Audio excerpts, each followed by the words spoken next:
Uy, Ano ba? ano ba natin? Pinakukumusta ka ni Boss Felix. Paano ba yan, pare? Uy, salamat. Okay lang ako. Sabi mo, kumusta na ba siya? Kailan ka ba talaga magbabayad? Papasok ngayon ako sa trabaho, maghahanap ako ng pera, pero kung ganyang iistorbohin niyo ako, paano ako magbabayad? Kami pagod na ng kasisingil sa'yo. Sa linggo, kailangan makabayad ka na. Ako hindi ko tatalikuran ng utang ko. Hindi ko makakalimutan yon. Kung hindi ka lang makabayad ngayon, makipagkita ka sa kanyang lumang warehouse sa tabing ilog. Luma na yung style niyo. Tapos doon niyo ako pipitikin.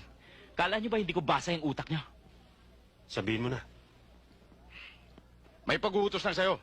Tapos, burado na utang ko sa kanya. Oo. Hindi ko na makikita yung mga pagmumukha ninyo. Bakit? Ano naman masama sa pagmumukha namin? Wala. O ano? Kailan?